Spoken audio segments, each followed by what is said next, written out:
Praise the Lord. ஆண்டவரும் அருமை இரட்சகருமாகிய இயேசு கிறிஸ்துவின் நாமத்தில் நான் உங்களை வாழ்த்துகிறேன். மறுபடியுமாக கர்த்தருடைய பரிசுத்தமுள்ள சன்னிதானத்திலிருந்து கர்த்தருடைய பரிசுத்தமான வார்த்தைகள் மூலமாய் உங்களை சந்திப்பது மிகுந்த மகிழ்ச்சி. ஆண்டவருடைய பெரிதான கிருபையினால தேவன் நம்மோடு இடைப்பட்டு வருகிற காரியம் வெளிப்பட்ட ரட்சிப்பு, வெளிப்பட போகிற ரட்சிப்பு. அப்போஸ்தலனாகிய பேதுரு மூலமாக தேவனுடைய ஆவியானவர் வெளிப்படுத்தின காரியங்களை நாம் பார்க்கிறோம்.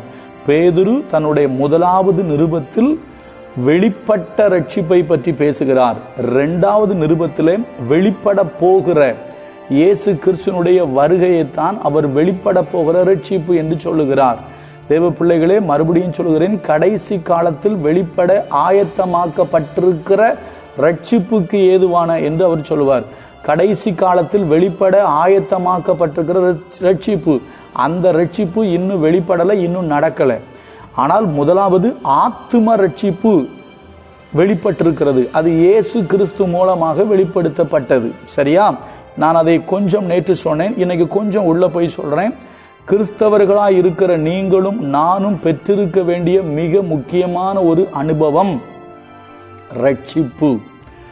நீங்க ரட்சிக்கப்பட்டிருக்கீங்களா? அது ரொம்ப ரொம்ப முக்கியம். நான் ஒரு வார்த்தையை வாசிக்கிறேன் பாருங்க. எபிரேயருக்கு எழுதின நிருபத்தில் மிக அழகாய் அந்த வார்த்தை எழுதப்பட்டிருக்கிறது.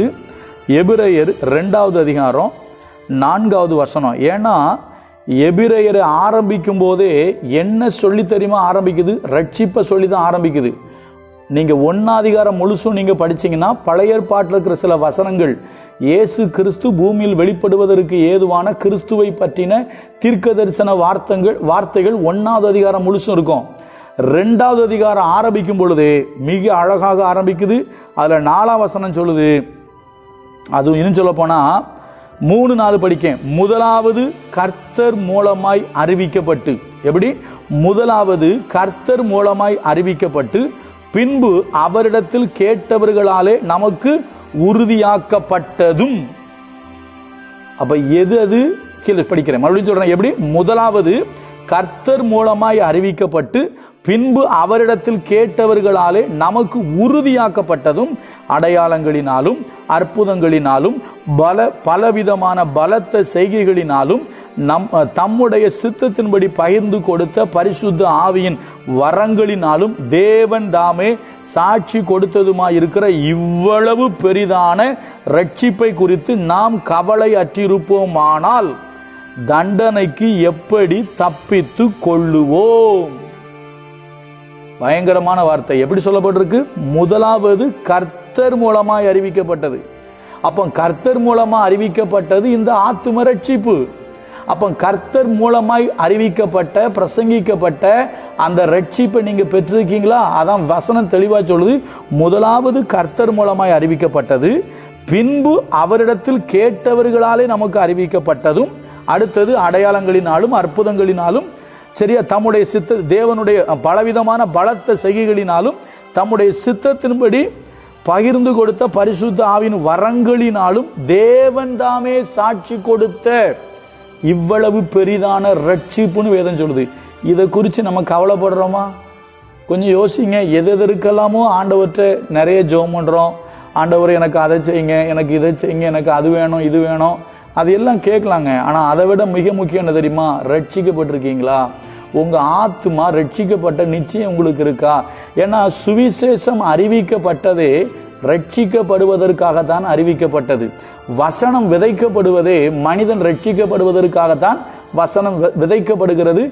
எல்லா பிரசங்கத்தினுடைய நோக்கமும் ரட்சிக்கப்படாத மனிதன் ரட்சிக்கப்பட வேண்டும், ரட்சிக்கப்பட்ட மனிதன் கிறிஸ்துவில் வளர வேண்டும், பரலோகத்துக்கு நேராக அவன் ஆயத்தமாக்கப்பட வேண்டும். அதாவது வெளிப்பட போகிற ரட்சிப்புக்கு அவனை ஆயத்தமாக்க வேண்டும். இந்த 2 காரியத்துக்காகத்தான் இன்றைக்கு சத்தியம் பிரசங்கிக்கப்படுகிறது, சுவிசேஷம் பிரசங்கிக்கப்படுகிறது.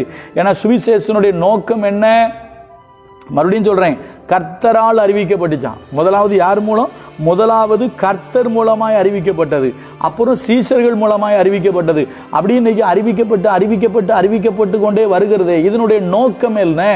வேதம் சொல்கிறது எல்லா மனுஷனும் சத்தியத்தை அறிகிற அறிவை அடையவும் ரட்சிக்கப்படவும் அவர் சித்தம் உள்ளவராக இருக்கிறார். எல்லா மனுஷனும் ரட்சிக்கப்படணுங்கிறது தான் தேவனுடைய சித்தம். அப்போ தேவனே சாட்சி கொடுத்த, ஆண்டவரே சொன்ன இந்த ரட்சிப்பை பற்றி நமக்கு கொஞ்சமாவது கவலை இருக்கா? நம்ம கொஞ்சம் யோசிக்கிறோமா? நம்ம ரட்சிக்கப்பட்டிருக்கிறோமா? கிறிஸ்து நமக்குள்ள இருக்கிறாரா? இன்றைக்கு நான் வெளிப்பட்ட ரட்சிப்பை சொல்றேன். தொடர்ச்சியா நாளை மறுநாள் பேசும்போது வெளிப்பட போகிற ரட்சிப்பு, அந்த வெளிப்பட போகிற ரட்சிப்புல நீங்க பங்கு பெற வேண்டும்.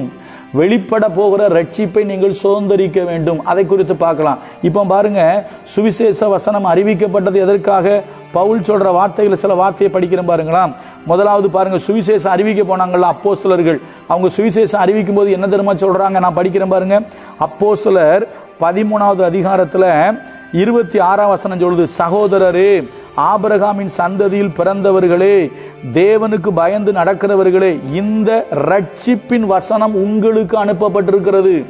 அவர்கள் பிரசங்கித்த பிரசங்கம் ரட்சிப்பின் வசனம். ரட்சிப்பின் வசனத்தை தான் அவங்க பிரசங்கித்தாங்க. ஒரு பிரசங்கிப்பதனுடைய நோக்கம் என்ன? உலகமெங்கிலும் சத்தியம் பிரசங்கிக்கப்படுகிற நோக்கம் என்ன? ஒரு மனிதன் வெளிப்பட்ட ரட்சிப்பை பெற்றுக்கொள்ள வேண்டும். இரண்டாவது, வெளிப்பட போகிற ரட்சிப்புக்கு அவன் ஆயத்தமாக வேண்டும். அதற்காகத்தான் பிரசங்கம். இன்னைக்கு என்னெல்லாமோ பிரசங்கம் பண்றாங்க போட்டு. ஆனா ஒன்றை தெளிவாய் புரிந்து கொள்ளுங்கள், வெளிப்பட்ட ரட்சிப்பை நீங்கள் பெற்றிருக்கிறீர்களா? அப்பதான் வெளிப்பட போகிற ரட்சிப்பை நீங்கள் சுதந்திரிக்க முடியும். சத்திய வசனம் பிரசங்கிக்கப்படுகிற நோக்கம், வசனம் அனுப்பப்படுகிற நோக்கம், நீங்கள் ஆத்தும ரட்சிப்பை பெற்றுக்கொள்ளணும். தெளிவா போட்டிருக்கு இங்க. இது யார் பேசினா? பவுலும் பர்னபாவும் பிரசங்கம் பண்ண போன இடத்துல யார் பிரசங்கம் பண்ணாலும் அதைத்தான் சொல்றாங்க. நான் இன்னொரு வசனத்தை தரேன். பவுல் எபேசியருக்கு எழுதுறாரு, அதையும் படிக்கிறேன் பாருங்க. எபேசியர் 1வது அதிகாரம் அதுல 13வது வசனம், நீங்களும் உங்கள் ரட்சிப்பின் சுவிசேஷமாகிய சத்திய வசனத்தை கேட்டு. எப்படி சுவிசேஷத்துக்கு பேர் சொல்றாரு? நீங்களும் உங்கள் எப்படி ரட்சிப்பின் சுவிசேஷமாகிய சத்திய வசனத்தை கேட்டு. அப்ப சத்திய வசனம் என்கிற சுவிசேஷம், அதுக்கு பேரு ரட்சிப்பின் சுவிசேஷமா. ரட்சிப்பின் சுவிசேஷம் சத்திய வசனத்தின் மூலமாய் உண்டாகிறது. அப்ப சத்திய வசனம் ஒரு மனிதனை ரட்சிக்கும், ஒரு மனிதனுக்கு ஆத்தும ரட்சிப்பை கொடுக்கும். அதுக்கு தான் சொல்றது, தேவ சமூகத்தில் அமர்ந்து தேவன் கொடுக்கிற வார்த்தையை வாங்கி திருச்சபைக்கு பிரசங்கம் பண்ணுங்க, மக்களுக்கு ரட்சிப்புக்கு ஏதுவானதை சொல்லுங்க. நல்லா கவனிங்க. எங்க பேய்க்கு கூட தெரியுதுங்க. எப்படி சொல்றேன்னு கேட்டீங்கன்னா, பவுல் ஒரு ஊருக்கு போவார் தெரியுமா? ஒரு ஊர்ல நடந்து போயிட்டு இருப்பாரு. அப்படி நடந்து போயிட்டு இருக்கும்போது குறி சொல்ல ஏவுகிற ஒரு ஆவிய உடைய ஒரு பெண்மணிக்குள்ள இருந்து அந்த பேய் சொல்லும், இவர்கள் உன்னதமான தேவனுடைய ஊழியக்காரர்கள், நமக்கு ரட்சிப்பின் வழியை போதிக்கிறவர்கள். பேய்க்கு கூட தெரியுது. ஆனா கிறிஸ்தவங்கன்னு சொல்றோம், விசுவாசிகள்னு சொல்றோம். நமக்கு தான் ரட்சிப்புனா யாரோ ஒரு குறிப்பிட்ட சபை பெந்தகோஸ்காரனுக்கு உண்டானது அப்படின்னு நினைச்சிட்டு இருக்கோம். ரட்சிப்பு என்பது பொதுவானது, பொதுவான ரட்சிப்பு. சரியா? கிறிஸ்டியனா இருந்தா, நீங்க கிறிஸ்தவர்களாக இருந்தா கண்டிப்பா நீங்க ரட்சிக்கப்பட்டவங்களா தான் இருக்கணும். நீங்க ரட்சிக்கப்படலைன்னா தயவு செய்து சொல்றேன், என்னை இந்த வார்த்தையை சொல்வதற்காக வருத்தப்படுகிறேன். நீங்கள் ஏட்டளவில் பெயரளவில் கிறிஸ்தவர்களா இருக்கலாம், வேதத்தின்படி வேத வசனத்தின்படி நீங்கள் கிறிஸ்தவர்களா இருக்க முடியாது. கிறிஸ்து உங்களுக்குள் இருக்கணும், அப்பதான் நீங்க கிறிஸ்தவன். கிறிஸ்து உங்களுக்குள் இருந்தா நீங்க ரட்சிக்கப்பட்டிருப்பீங்க. அப்போ வசனத்தை கேட்குறீங்களா? வசனம் உங்களை ரட்சிக்கும். எவ்வளவு அழகா போட்டிருக்கு. பவுல் அங்க சொல்றாரு, இந்த ரட்சிப்பின் வசனம் உங்களுக்கு அனுப்பப்பட்டிருக்கு. எபேசியருக்கு எழுதுறாரு. என்ன எழுதுறாரு? மறுபடியும் படிக்கிறேன். எபேசியர் 1:13, நீங்களும் உங்கள் ரட்சிப்பின் சுவிசேஷமாகிய சத்திய வசனத்தை கேட்டு. அப்ப ரட்சிப்பின் சுவிசேஷமாகிய சத்திய வசனம், சத்திய வசனம் ரட்சிப்பை கொடுக்கும். சுவிசேஷம் சுவிசேஷம் அறிவிப்பதனாலே மனிதன் ரட்சிக்கப்படுவான். வசனத்தை சொல்லும் பொழுது மனிதன் ரட்சிக்கப்படுவான். அதுக்கு தான் சொல்றது, ஐயா ஊழியத்துல சரியான வசனத்தை பேசுங்க, நீங்க சர்ச்சைக்கு போனா ஒழுங்கா கர்த்தருடைய வசனத்தை கேளுங்க, நீங்களும் வீட்டுல ஒழுங்கா பைபிள் என்ன செய்யுங்க, படிங்கன்னு சொல்றோம். இன்னொரு வசனத்தை படிச்சு நான் முடிக்கிறேன். யாக்கோபு சொல்ற வார்த்தையை பாருங்களேன். யாக்கோபு 1:21. யாக்கோபு 1:21, ஆகையால் நீங்கள் எல்லாவித அழுக்கையும் கொடிய துர்குணத்தையும் ஒழித்துவிட்டு உங்கள் உள்ளத்தில் நாட்டப்பட்டதாயும் உங்கள் ஆத்துமாக்களை ரட்சிக்க வல்லமை உள்ளதாயும் இருக்கிற வசனத்தை சாந்தமா ஏற்றுக்கொள்ளுங்கள். ஐயா, உங்க ஆத்துமாக்களை ரட்சிக்க வல்லமை உள்ளது கர்த்தருடைய வசனம். அதனாலதான் சொல்றேன், சரியான வசனத்தை கேளுங்க.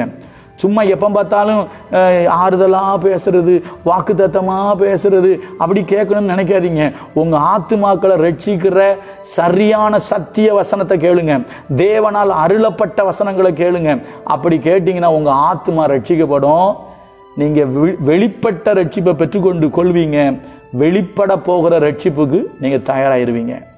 நாளைக்கு இன்னொரு காரியத்தை சொல்றேன். கர்த்தர் நமக்கு உதவி செய்வார். கர்த்தர் நல்லவர். அவர் கிருபை நம்மேல் என்றும் உள்ளது. நீங்க ரட்சிக்கப்பட்டிருக்கீங்களா? God bless you.